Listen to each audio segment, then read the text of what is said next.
December 7, 1942. Dawn broke over the Solomon Islands, like a blade unsheathed from its scabbard. The sky hung heavy with tropical humidity, the kind that clung to a man's skin and made his flight suit feel like a second layer of flesh. Over the coral ridges of Guadalcanal, where the jungle breathed with 1,000 unseen threats, a single Grumman F4F Wildcat banked through morning thermals, its engine humming the distinctive Pratt and Whitney growl, a sound that had become as familiar to American pilots as their own heartbeat. The aircraft bore the scars of combat, patched bullet holes along the fuselage, a replaced canopy panel that didn't quite match the original, paint worn thin where mechanics' hands had worked through sleepless nights. This was not a pristine machine fresh from the factory floor in Bethpage, New York. This was a survivor.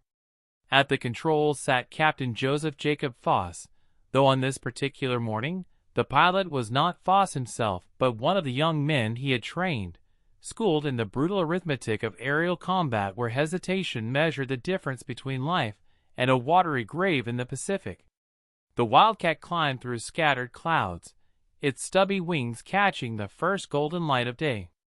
Somewhere beyond the horizon, beyond the whitecaps that marked the dangerous waters between islands, Japanese commanders were calculating their next move in a chess game played with human lives and national ambitions. They did not yet know that this single fighter, this outdated barrel of rivets and determination, would soon author a chapter in the war's narrative that would be studied in flight schools for generations to come. The F4F Wildcat had never been the aircraft that captured imagination in the way that its successor, the F6F Wildcat, would. It was slower than the legendary Japanese Zero by nearly 60 miles per hour. It climbed like an overloaded freight elevator. Its rate of roll in combat made pilots feel as though they were wrestling a stubborn mule rather than flying a precision instrument of war. But the Wildcat possessed something that numbers on a specification sheet could not capture. It was built with an American philosophy that prized survivability over elegance, endurance over grace. Its airframe could absorb punishment that would have sent lighter aircraft spiraling into the sea in pieces. Its self-sealing fuel tanks, a technology that Japanese designers had deemed too heavy and unnecessary, meant that a burst of enemy fire did not automatically translate into a funeral pyre at 20,000 feet.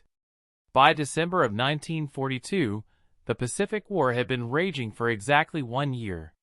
The shock of Pearl Harbor had transformed into something harder, more determined, a grinding campaign of attrition across thousands of miles of ocean, where victory was measured in yards of jungle captured, in cargo ships that reached their destination, in pilots who returned when the odds said they should not. Guadalcanal had become the hinge upon which the entire theater turned. The island itself was not strategically valuable in any traditional sense. It possessed no vital resources, no deep-water harbors that could shelter a fleet. But it had an airfield, and in the Pacific War, airfields were currency more valuable than gold. From Henderson Field, American aircraft could interdict Japanese supply lines, could protect the sea lanes that fed Australia, could slowly strangle the empire's southern advance. The Japanese understood this with perfect clarity, which is why they had thrown wave after wave of men and aircraft at the island, why their naval guns had pounded the runway by night, why their pilots flew missions that stretched their fuel reserves to the breaking point. The young pilot in the Wildcat that morning had been briefed on what to expect. Intelligence reports indicated increased enemy air activity. Reconnaissance flights had spotted formations assembling at Rabaul, the massive Japanese base to the north that served as the staging ground for their operations in the Solomons. The pattern had become familiar. Bombers escorted by Zeros would come south, aiming to crater Henderson Field, to destroy parked aircraft, to kill the mechanics and fuel handlers who kept the American air effort alive. American fighters would scramble to intercept, and in the sky above those contested waters, men would try to kill each other with bullets and cannon shells while their nations spoke of honor and destiny and the inevitable triumph of their respective causes. But something different unfolded on this morning. The radar operators at Henderson Field, working with equipment that was primitive by later standards but revolutionary for its time, picked up the incoming raid while it was still 80 miles out. The warning klaxon sent pilots sprinting across the perforated steel planking toward their aircraft. Engines coughed to life in clouds of blue smoke. Ground crews pulled wheel chocks and slapped aircraft sides in the universal gesture that meant, "You're clear to go." The Wildcat launched into air thick with the smell of aviation fuel and coral dust, joining other fighters that rose to meet the threat like angry wasps defending their nest. The Japanese formation appeared as specks on the horizon, then resolved into the familiar silhouettes that American pilots had learned to identify in split-second glances. Twin-engine Betty bombers in a tight V formation, and above them, spread in a loose combat patrol, the Zeros. 18 enemy aircraft in total, according to the combat reports filed later. 18 against a dozen or so Wildcats that had managed to get airborne. The mathematics were unfavorable but not impossible. American pilots had learned that the Zeros' advantages in speed and maneuverability could be countered by disciplined tactics, never tried to turn with them, used diving attacks that exploited the Wildcats' superior weight and structural strength, make one pass and extend away before the enemy could bring their lighter aircraft around for a countershot. The engagement began at 23,000 feet, where the air grew thin and cold despite the tropical latitude. The Wildcats dove through the Zero screen, guns hammering, trying to break up the bomber formation before it could reach its target. The sky transformed into a three-dimensional maze of tracer rounds and aircraft maneuvering at the edge of their performance envelopes. Two Zeros latched onto the tail of the lead Wildcat, their 20mm cannons sending bright flashes through the sky. The American pilot did what his training demanded, pushed his nose down and dove, using gravity and his aircraft's robust airframe to accelerate beyond what the lighter Zeros could safely match. The Japanese fighters followed but could not close the distance before the Wildcat pulled out of the dive at an altitude that made their own recovery uncertain. This was when the pattern began, the pattern that would perplex Japanese pilots and later become the subject of intense tactical analysis. The Wildcat in question, the same scarred fighter that had climbed into the dawn, found itself separated from its squadron mates. This should have been a death sentence. A lone American fighter against multiple Zeros was a scenario that typically ended one way. The Japanese pilots recognized this, and they pressed their attack with the confidence of men who had been taught from their first flight training that their aircraft was superior, that American pilots were soft and undisciplined, that numerical advantage was destiny made manifest. The first attack came from the classic Zero position, diving from above and behind, the sun at the attacker's back. The Japanese pilot opened fire at 400 yards, his tracers arcing through the space where the Wildcat should have been. But the American pilot had seen the attack developing, a glint of canopy glass, a shadow moving against the cloud deck, and he had rolled his aircraft into a hard barrel roll that brought him out of the line of fire while simultaneously reversing his direction. The Zero flashed past, and in that brief moment of roll reversal, the Wildcat's 6.50 caliber machine guns spoke. The convergence point of those 6 weapons had been carefully set by the aircraft's armorer, adjusted so that all rounds would meet at a specific distance. When a target entered that killing zone, the effect was devastating.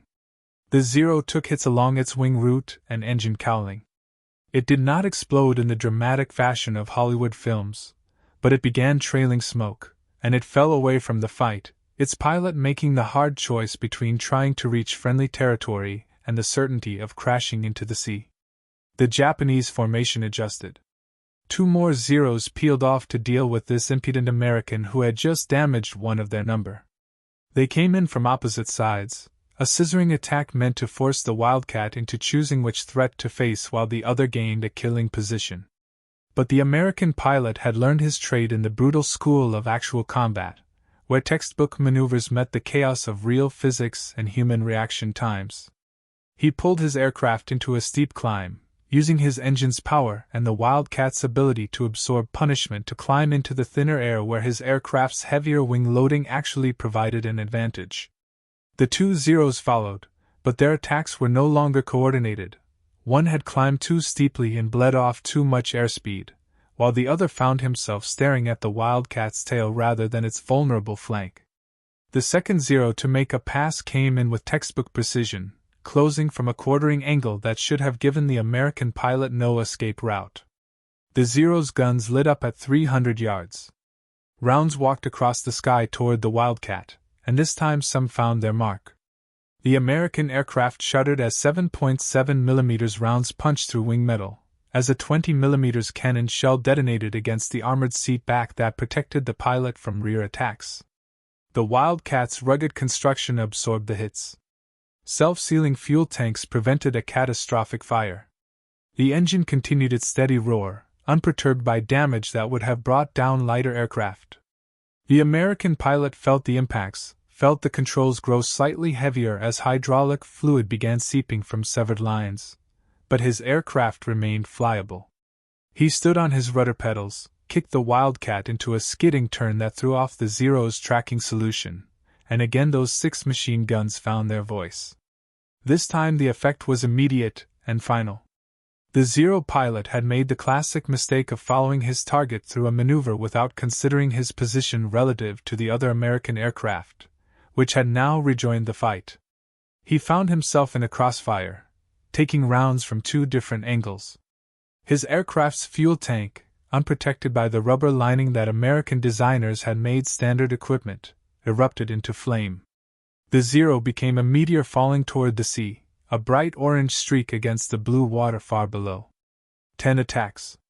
The combat report filed by the Wildcat pilot and corroborated by ground observers would eventually document 10 separate attack runs by Japanese fighters on his aircraft.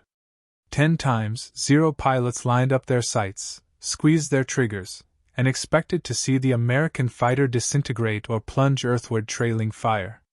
10 times, the Wildcat survived, turning, diving, climbing, using every trick that its pilot had learned and a few that he invented in the moment. The aircraft absorbed dozens of hits. Its tail section looked like it had been used for target practice. One aileron had a hole large enough to put a fist through. The port wing showed damage that ground crews would later photograph for technical reports, trying to understand the limits of what their machines could endure. But the engine ran, the controls responded, and the guns still had ammunition. What the Japanese pilots could not have understood, what their training and indoctrination had not prepared them for, was the fundamental difference in design philosophy that the Wildcat represented. Japanese aircraft were built for the war they expected to fight, a short, decisive conflict where superior maneuverability and pilot skill would overwhelm numerically inferior opponents. Weight was the enemy, so armor was minimal. Self-sealing fuel tanks added pounds that reduced performance, so they were omitted. The Zero could outclimb, outturn, and outrun most Allied fighters in 1942, but it achieved those capabilities by being, in essence, a flying razor blade, deadly in skilled hands but fragile when hit. The Wildcat embodied a different calculation. American designers assumed that their aircraft would take damage, that pilots would make mistakes, that combat would not always go according to plan. So they built fighters that could absorb punishment and bring their pilots home. They sacrificed some performance to gain survivability. They added weight in the form of armor plate behind the seat, around the engine, beneath the fuel tanks. They installed fuel tanks that would seal themselves when punctured, preventing fire even when enemy rounds found their mark. They made the airframe robust enough that it could sustain structural damage and remain controllable. These choices made the Wildcat slower than the Zero, made it less maneuverable in a turning fight, but they also made it infinitely harder to kill. On the 11th attack, something shifted in the dynamic of the engagement. By this point, the bomber formation had been scattered, some of its aircraft already turning north for the long flight back to Rabaul, others jettisoning their bombs into the ocean and running for home with Wildcats on their tails.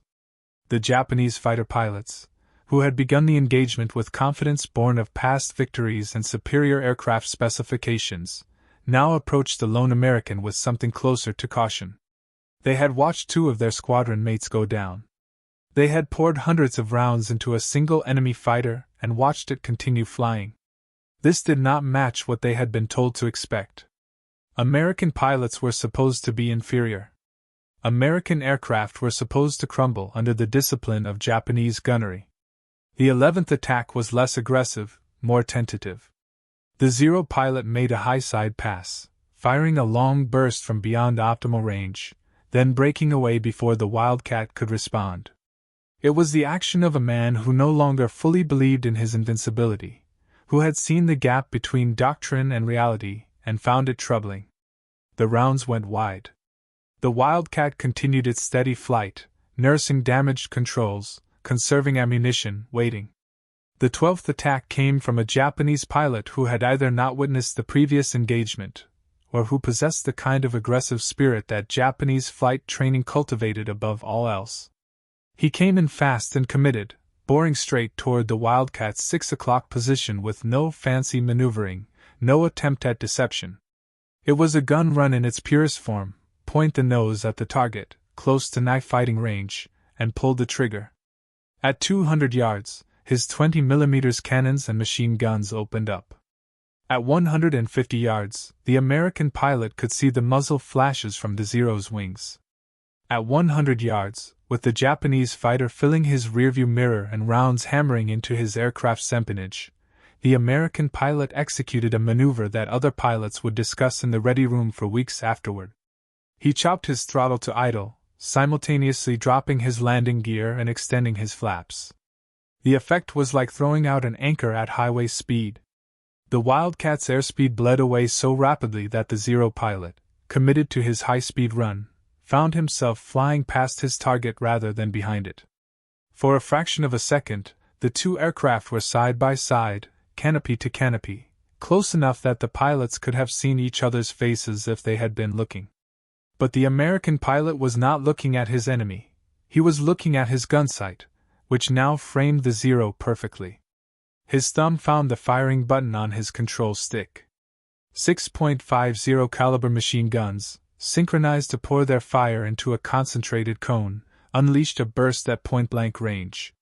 The Zero never had a chance to recover. It pitched forward and went into the sea trailing debris, another circular ripple on the vast Pacific to mark where a man had died in service of his emperor. In the silence that followed, as the remaining Japanese aircraft turned north and fled for Rabaul, as the Wildcat limped back toward Henderson Field with its engine coughing and its hydraulics failing, ground personnel who had watched the engagement through binoculars stood in something approaching awe. They had witnessed what seemed impossible: a single American fighter, outnumbered and flying an aircraft that was supposedly obsolete, had not only survived but had claimed 3 confirmed kills. The combat report would be filed, the victory claims would be investigated and verified through multiple sources, and eventually the engagement would be cited in tactical manuals as an example of how proper tactics and robust engineering could overcome raw performance specifications. But the story of that morning over Guadalcanal represented something larger than a single engagement, larger than one pilot's skill or one aircraft's durability. It crystallized the truth that Japanese military leadership was beginning to reluctantly acknowledge. The war they were fighting was not the war they had planned for. They had prepared for a conflict where samurai spirit and tactical excellence would overcome material deficiencies. They had built their strategy around decisive battles and knockout blows. What they encountered instead was an enemy with a completely different approach to warfare. American industry had transformed itself with stunning speed after Pearl Harbor. Factories that had produced automobiles and refrigerators now churned out fighters, bombers, and tanks in quantities that Japanese planners had assumed were impossible. The United States had laid down so many aircraft carriers in 1942 and 1943 that they would soon outnumber the entire Japanese fleet by factors of 5 or 10 to 1. American pilots, who Japanese propaganda described as soft and undisciplined, were being trained in vast numbers, their instruction thorough if not lengthy, their aircraft reliable enough that they could focus on learning combat tactics rather than managing temperamental machines. An American doctrine embraced a brutal arithmetic: aircraft were replaceable, but pilots were valuable, so build fighters that brought pilots home even when damaged. The Zero pilot who went into the sea that morning had been the product of years of intensive training. Japanese naval aviators were among the finest in the world in 1942. Men who had honed their skills in the skies over China, who could perform aerobatic maneuvers that seemed to violate the laws of physics. But each pilot lost was irreplaceable. Japan lacked the infrastructure to train replacements at the rate they were being lost. Each experienced aviator who died took with him years of institutional knowledge and combat wisdom that could not be quickly rebuilt. The Japanese Naval Air Force was consuming its seed corn, spending its most precious resource in battles of attrition that it could not win. The American pilot who landed his damaged Wildcat at Henderson Field that afternoon climbed out of his cockpit to find ground crew already swarming over the aircraft, counting holes, assessing damage, determining whether the fighter could be repaired or whether it would be cannibalized for parts to keep other aircraft flying. The pilot himself was shaking, not from fear, but from the delayed physical reaction to an hour of combat flying where every moment demanded total concentration, where a single lapse would have meant death. He would file his combat report in the standard format: enemy aircraft encountered, actions taken, results observed. He would not philosophize about design philosophy or strategic implications. He was a young man who had been trained to do a job, and he had done it to the best of his ability with the tools he had been given. But those tools mattered. The Wildcat that sat on the Henderson Field tarmac that evening, ventilated and scarred but intact, was the physical manifestation of American industrial democracy. It had been designed by engineers in New York who had never seen combat but who understood that pilots were human beings who deserved every possible protection. It had been built by workers in factories across the United States, many of them women who had entered the workforce for the first time, each person responsible for riveting certain panels or installing specific systems, their collective effort producing a machine that was greater than the sum of its parts. It had been maintained by ground crews working in primitive conditions, using improvised tools, making repairs that the aircraft's designers had never anticipated but which the rugged construction made possible. Japanese observers, when they later studied American combat reports and tried to understand how their tactical advantages were being overcome, focused initially on pilot quality. Perhaps, they theorized, they had been mistaken about American aviators. Perhaps the enemy was more skilled than initial assessments suggested. This explanation was comforting because it located the problem in human factors rather than systematic ones.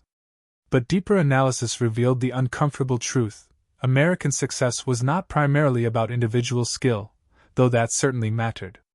It was about an entire system designed to sustain long-term warfare. It was about aircraft that could absorb battle damage and return to fight again. It was about a replacement pilot pipeline that could make good losses faster than they accumulated. It was about maintenance procedures that kept aircraft operational in hostile environments. It was about a military culture that valued bringing pilots home as much as it valued destroying the enemy. The recurring symbol in this story, the thread that wove through the narrative of that December morning, was the aircraft itself. Not as a machine in the abstract, but as a representation of the society that built it. The Wildcat's armor plating was democracy's acknowledgement that individual lives mattered, that citizens sent to war were owed every protection that could be provided.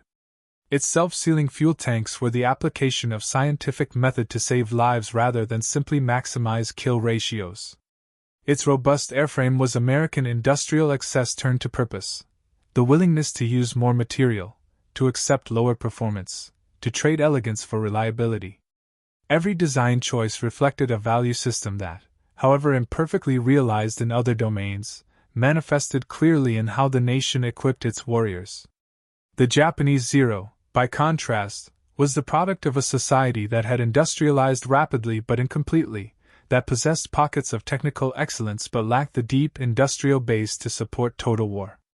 More significantly, it reflected a military culture that valued offensive spirit above all else, that saw protection and survivability as cowardice rendered in aluminum and steel. Japanese pilots flew into combat with virtually no armor because armor implied doubt, implied that the pilot might be hit, and such thinking was considered spiritually contaminating. The results were predictable. In the early months of the war, when Japanese pilots were veterans and American pilots were novices, the Zero's advantages in maneuverability carried the day. But as combat experience equalized and American tactics evolved to negate those advantages, the Zero's lack of protection became a fatal liability. By late 1942, American pilots had learned the cardinal rule: never dogfight a zero. Use your aircraft's strengths, diving speed, structural integrity, firepower, and avoid turning engagements where the Zero's lighter wing loading provided advantage. Attack from above, make one high-speed pass with guns blazing, then extend away using the Wildcat's superior diving speed. If you hit the Zero, its lack of protection meant that even a few rounds could cause catastrophic damage. If you missed, the robust Wildcat would shrug off return fire that would have been lethal to lighter aircraft. This tactical evolution transformed the combat calculus in the Pacific, turning what had been a superior Japanese fighter into a progressively less effective weapon as the war ground on. The engagement over Guadalcanal on that December morning became a case study precisely because it compressed so many of these themes into a single, intense experience. One American pilot and one Wildcat, facing overwhelming odds, survived through a combination of skill, tactics, and engineering. The Japanese pilots who attacked him were not incompetent. They were professionals executing the techniques they had been taught. But their techniques assumed an enemy that would crack under pressure, and instead they found an enemy that absorbed punishment and struck back.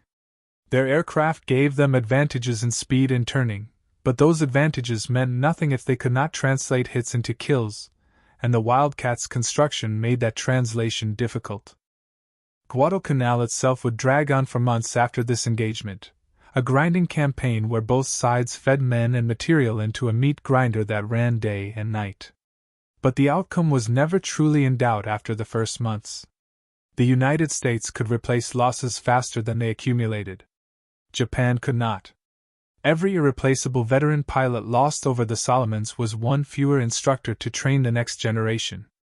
Every Zero shot down was one more demand on an industrial base that was already struggling to keep up with attrition rates. The arithmetic was brutal and inexorable. In the years after the war, historians and military analysts would parse these engagements, searching for lessons applicable to future conflicts. The technology would evolve: jet engines, missiles, radar-guided weapons, but certain principles remained constant.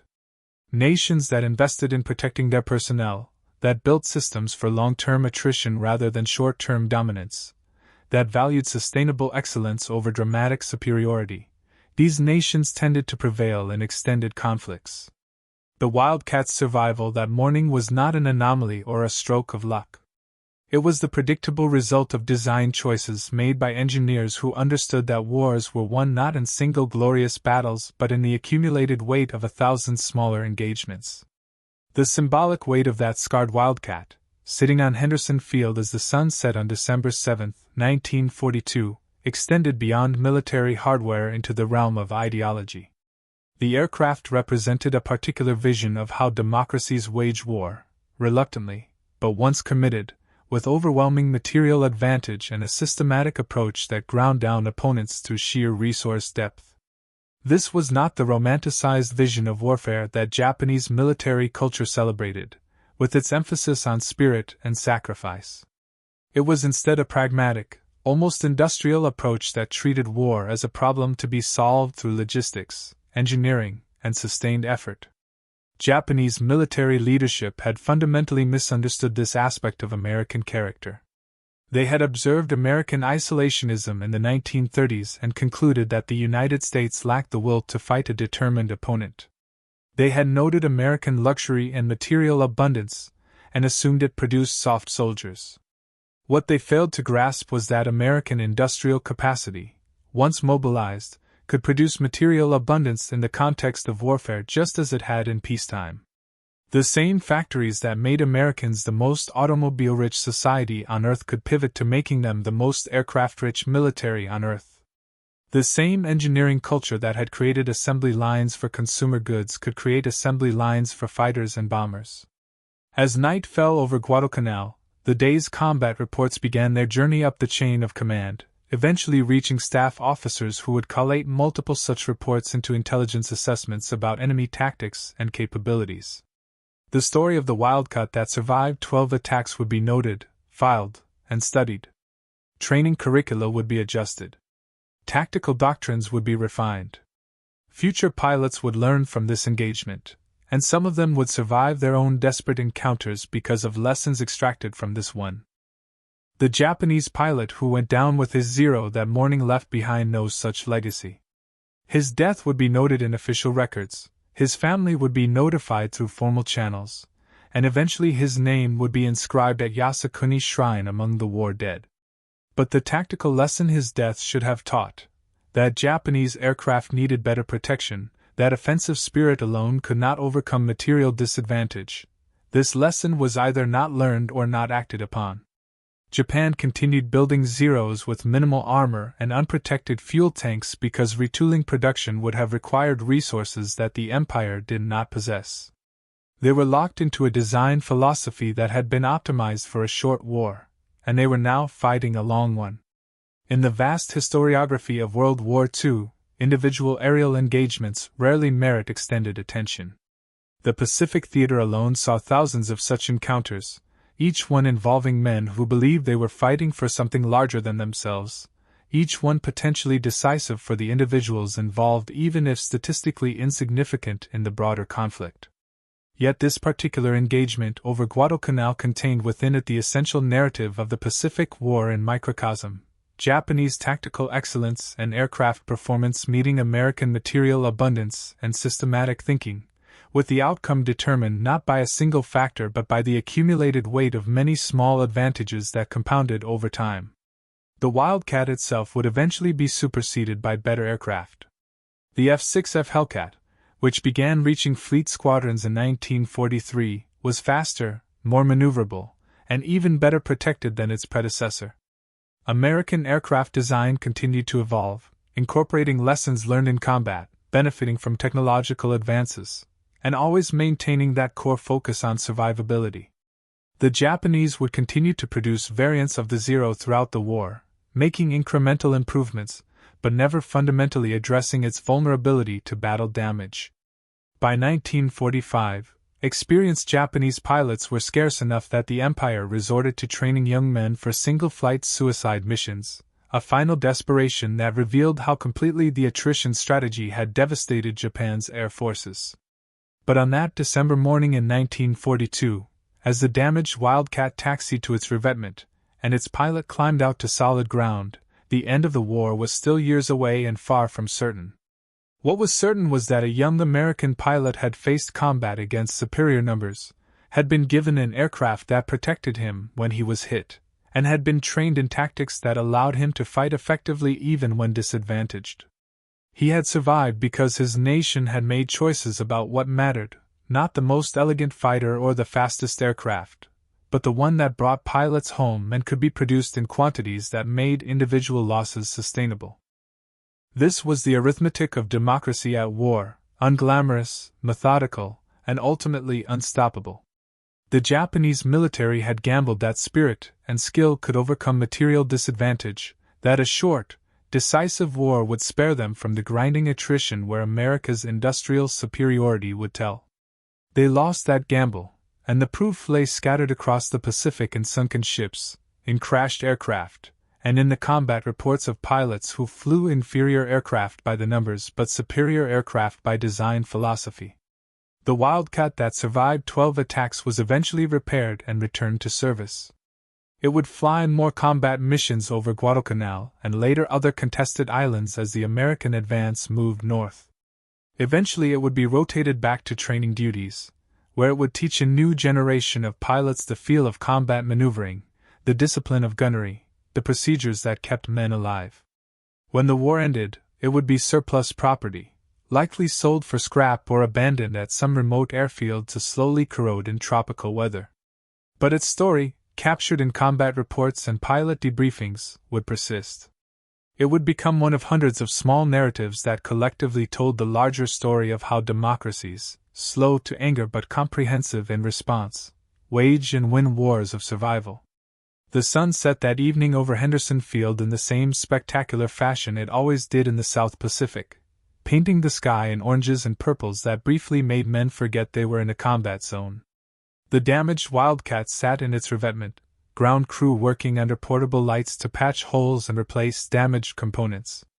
Somewhere to the north, at Rabaul, Japanese officers were receiving reports of the day's mission: bombers scattered, 3 fighters lost, minimal damage inflicted on American positions. The mathematics of attrition continued their inexorable calculation, each such mission eroding Japanese capabilities by fractions that would eventually sum to collapse. This was the deeper truth that the Wildcat's survival illuminated, that warfare between industrial nations in the 20th century was decided less by individual heroism or tactical brilliance than by systematic advantages compounded over time. The American pilot who survived that morning was brave and skilled, but he was also protected by engineers who had never fired a gun in combat, supplied by logistics personnel who would never see the front lines, and supported by an industrial base that stretched across an entire continent. His victory was individual in execution but collective in origin. The Japanese pilots he faced were equally brave, possibly more skilled given their longer training, and they flew aircraft that were in many ways superior to his own. But they were operating at the end of a long logistical chain that was being strangled by American submarines, supported by an industrial base that could not replace losses, and trained in a tactical philosophy that had not adapted to changing circumstances. Their defeat was individual in manifestation but systematic in cause. And so the war continued, one engagement at a time, one damaged Wildcat limping home, 1-0 falling into the sea, each small action part of a larger mosaic that would eventually reveal its pattern. The pattern was clear to those who looked beyond individual battles. Abundance would overcome scarcity, systematic planning would overcome tactical brilliance, and societies that protected their warriors would outlast those that spent them freely. The Wildcat that survived 12 attacks was not just one aircraft's story, it was the story of democracy's approach to existential conflict, rendered in aluminum and steel, written in tracer rounds and combat reports, and preserved in the memory of men who understood that they had been part of something larger than themselves. Something that transcended the immediate terror and chaos of combat to touch upon fundamental questions about how nations organize themselves for survival. In the end, that was what the Japanese pilots could not believe, not that one Wildcat survived, but what that survival represented. They had been taught that their way was superior, that spirit trumped steel, that cultural factors determined outcomes. The reality was more prosaic and more devastating. Industrial capacity determined outcomes. Systematic thinking determined outcomes. Design philosophy determined outcomes. And on all these measures, the United States possessed advantages that would eventually prove insurmountable. The young Japanese pilot who died that morning could not have understood this. He had been too thoroughly indoctrinated in his nation's mythology. But in the moment before his zero hit the water, perhaps he had an instant of clarity, a final recognition that he was fighting not just an enemy pilot but an entire system that had outthought, outbuilt, and outplanned his own. That recognition, multiplied across thousands of similar engagements, was the Pacific War in essence, a collision between two visions of modern warfare, with the ultimate victor determined not by courage or skill but by which vision more accurately reflected the realities of industrial age conflict.